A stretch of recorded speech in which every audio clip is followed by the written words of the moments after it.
कुणी दादागिरी गुंडगिरी करत असतील तर त्यांचं आम्ही कुणाचे काही खपून घेणार नाही.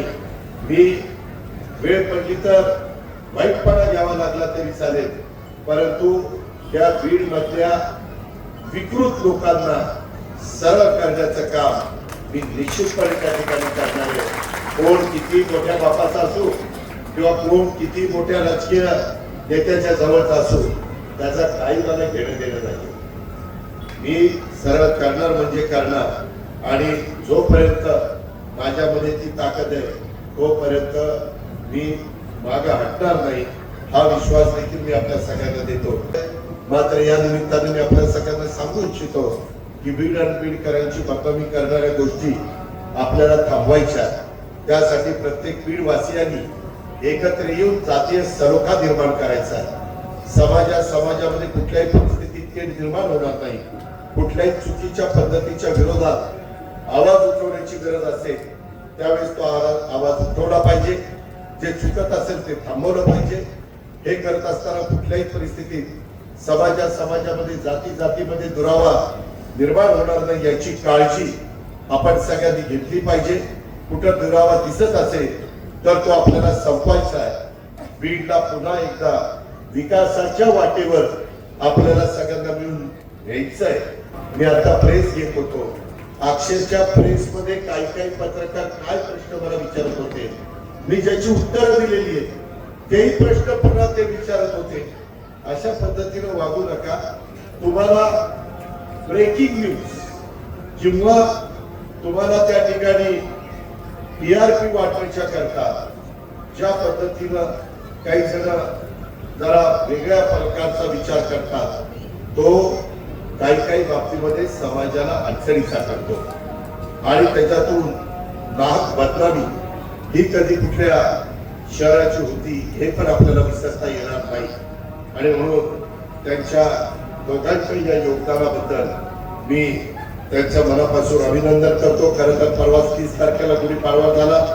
त्या गुढीपाडवा नवीन मराठी वर्ष, हे नवीन मराठी वर्ष तुम्हाला सगळ्यांना सुखाचा, समृद्धीचा, आनंदाचा, भरभराटीचा जावं या शुभेच्छा देत असताना 31 तारखेला रमजानचा पवित्र महिना चालू होता. ईद देखील झाला. त्या ईदच्या निमित्तानं देखील माझ्या मुस्लिम बांधवांना मी शुभेच्छा देतो.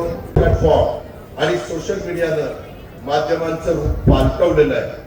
आज बातम्या केवळ वृत्तपत्रापुरत्या मर्यादित राहिलेल्या नाही. मोबाईलवर, सोशल मीडियावर काही सेकंदामध्ये बातम्या पोहोचतात. माध्यमांचा वेग हा झपाट्याने वाढलेला आहे. मीडियाने सुद्धा वाईटाला वाईट म्हटलं पाहिजे, चांगल्याला चांगलं म्हटलं पाहिजे. मीडिया ट्रायल हे होता कामा नये. त्याच्यातून कधी एखादा चुकीचा माणूस आयुष्यात उद्ध्वस्त होतो. ही पण काही उदाहरणं आपल्या सगळ्यांच्या समोर आहेत. त्याचा वापर करावा लागणार. असं कुठलंही क्षेत्र उद्याच्या काळामध्ये राहणार नाही की त्याच्यामध्ये याचा वापर होत नाही. ही काळाची गरज आहे. काळानुरूप आपल्याला पावलं उचलावी लागतील. आम्ही पण कृषी विभागाला यंदा 500 कोटी रुपये त्या कामाच्या करता ठेवलेले आहेत. कमी पडले तर अजूनही देण्याची आमची तयारी आहे. परंतु हे राज्य देशामध्ये अग्रेसर राज्य राहिलं पाहिजे. हे राज्य हे सर्व जाती धर्माच्या लोकांना न्याय देणारं राज्य राहिलं पाहिजे. हे राज्य कायदा सुव्यवस्था उत्तम राखणारं राज्य राहिलं पाहिजे. या राज्यामध्ये चुकीच्या गोष्टीला अजिबात थारा नसता कामा नये. अशा पद्धतीचं शिवशाहू फुले आंबेडकरांच्या विचारात हे राज्य राहिलं पाहिजे. चांदण्यापासून बांधण्यापर्यंत प्रत्येक माणसाला हे राज्य माझाही विचार करतंय या पद्धतीनं आमचं महायुतीचं सरकार व त्याच्यामध्ये देवेंद्रजी फडणवीस असतील, एकनाथराव शिंदे असतील, मी असेल किंवा बाकीचे आमचे सगळे सहकारी मंत्रिमंडळातले असतील, आता जास्त वेळ न घालवता पुन्हा एकदा नव्या उभारीने आपण सगळेजण जो आपला पहिला नावलौकिक स्वर्गीय गोपीनाथ मुंडे साहेबांच्या काळातला होता, आमच्या विमलताई मुंदडांच्या काळातला होता, आमच्या केशव काकू क्षीरसागरांच्या काळातला होता, तशा पद्धतीचा तो नावलौकिक ते दिवस पुन्हा निर्माण करण्याचं काम आपण सगळेजण मिळून करूया. मी पण पालकमंत्री या नात्याने तुका तसुभर देखील कमी पडणार नाही हा विश्वास पण या सगळ्यांच्या साक्षीने मी आपल्याला देऊ इच्छितो.